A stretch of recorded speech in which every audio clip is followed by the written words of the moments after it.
Dear students, the Government of India has taken a decision that all the degree students must know something about our Constitution. For taking this decision, there is a reason.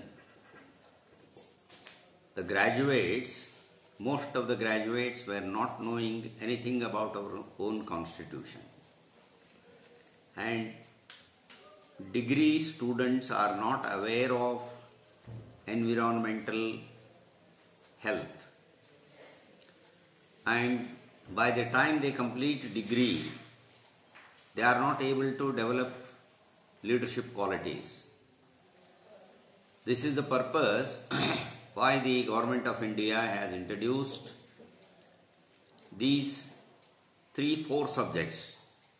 For one sem, students must compulsorily study Indian Constitution. Means they must know something about our own Constitution. And environment awareness should be created. And third, leadership quality they should development. How they should develop the leadership qualities. And since today everything depends on computer knowledge, by the time they complete degree, they must know something about the computers also, basic knowledge about computers. So for this sem, you will be studying Indian Constitution. Before studying Indian Constitution, you must know how our Constitution came into existence. The base for our Constitution is 1935 Act passed in British Parliament. That is the initiation for our Constitution. The 1935 Act passed in British Parliament, that they decided we should give freedom to India, but before that they must have their own Constitution. That was the condition put in the 1935 Act. As per the suggestion made by the British Parliament in the 1935 Act, elections were held to throughout India. Totally 295 representatives were selected to frame a constituent assembly. Out of 295 members, 212 members were elected from Congress Party and 72 were elected from Muslim League, and 12 other people, independents and some other parties, were elected. Totally 295 people throughout the country, at the ratio 1 member for 1 lakh population. On this basis, 295 people were elected for the Constituent Assembly. This election was held in the month of July 1946. Because of this 1935 Act. And then a constitution writing committee also was framed. Out of these 295 people, more than 20 people were selected for writing the Constitution. Dr. Babu Rajendra Prasad was elected as the President of Constituent Assembly. And then the people selected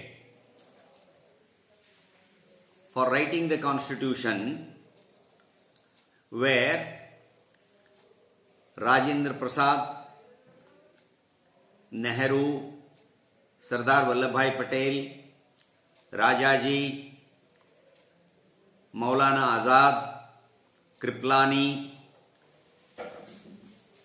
Pattabhi Sitaramaiah, Radhakrishnan, Sarojini Naidu, Dr. B.R. Ambedkar, who became the President of Constitution Writing Committee. Dr. Shyama Prasad Mukherjee, Gopalaswamy Iyengar,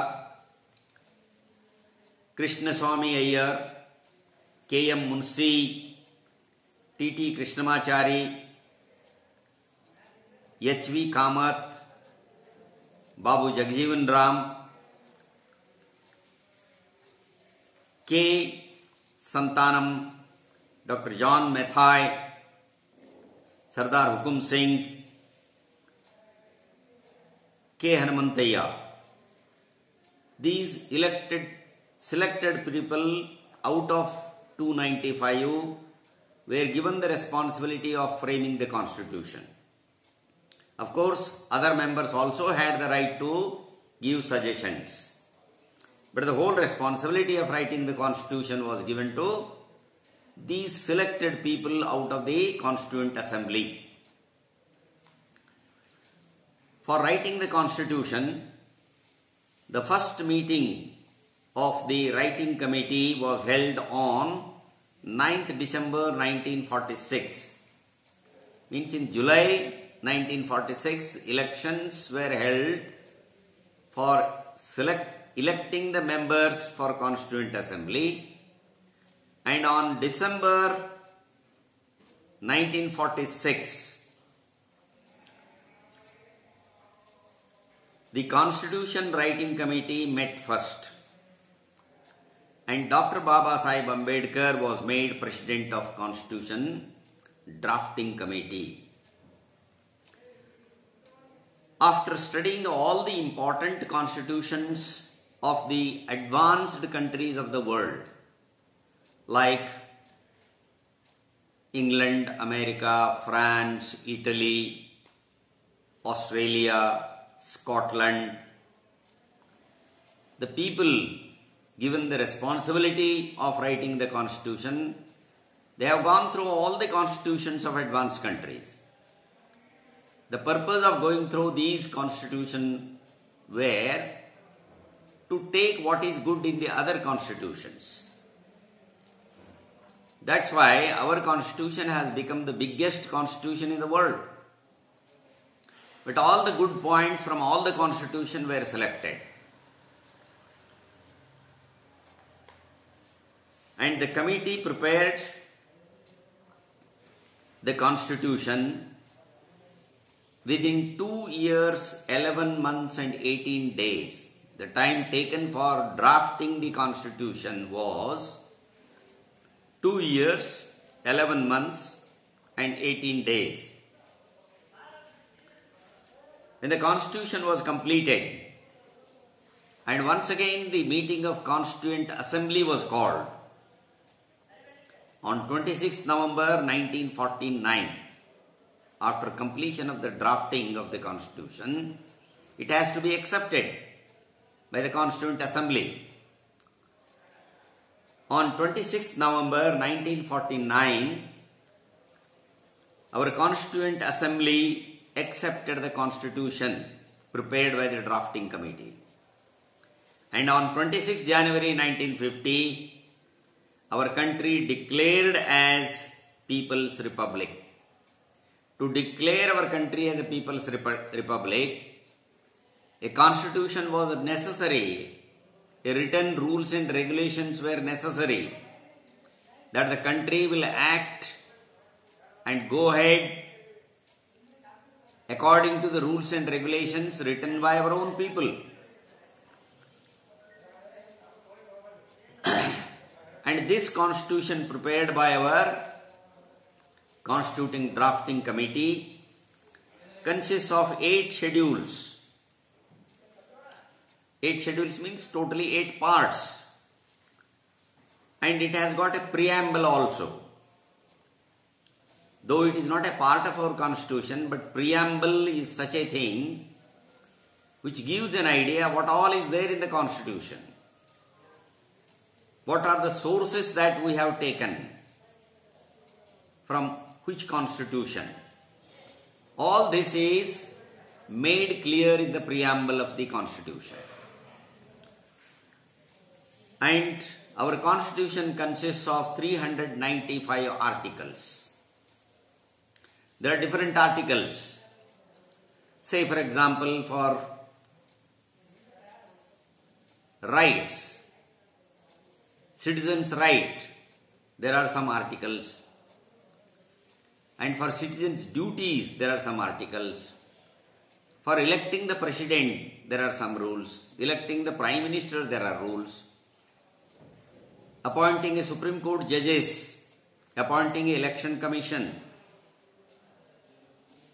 the guidelines for central government, guidelines for state government, and what all things should be dealt by the central government, what all can be done by the state government, and what should be done by both state government as well as central government.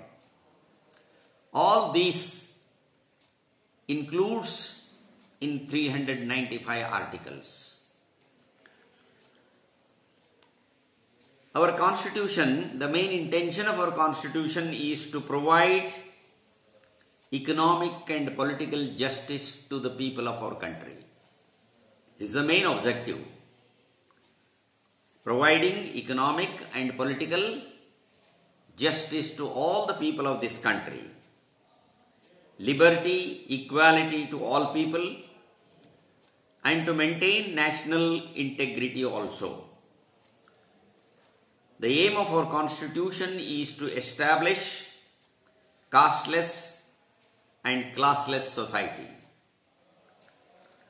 So this is an information in nutshell regarding our constitution. And coming to our preamble, we can say it is the first chapter of our constitution. Preamble is something like a content of a book. What is there in the book, we go through the content and come to know what is all, how many poems are there, how many lessons are there, how many lessons on criticism. So different parts, what the book contains, that's all given in the first page itself. The preamble also is something like a content of a constitution. The aims and the objectives of the constitution are made clear in the preamble. Though it is not a part of our constitution, it is a key to the constitution. Students should remember, though preamble is not a part of our constitution, but it is a key to our constitution. It indicates the source of the constitution. For example, we have taken something from French constitution and something from American constitution, something from English constitution, something from Australian constitution, something from Scotland constitution. Like that, on 26 November 1949, our Prime Minister, Mr. Jawaharlal Nehru, made a declaration that power is given to Prime Minister, important person, that he made a declaration that we the people of India. He started his declaration as we the people of India, means not the only the constitution writing authorities, not only the people who were elected to write the constitution. We the people of India represents all the people of this country. That he declared, we the people of India resolved to constitute India into a sovereign democratic republic. This is what in 1949 on November 26th, this declaration was made and it is included in the preamble. So this is how we can understand the brief history of our constitution, and every student must know the history, how our constitution started and how it is written and how it is useful to our country. In the next chapter, we will discuss in detailed discussion of important parts of our constitution. Thank you one and all.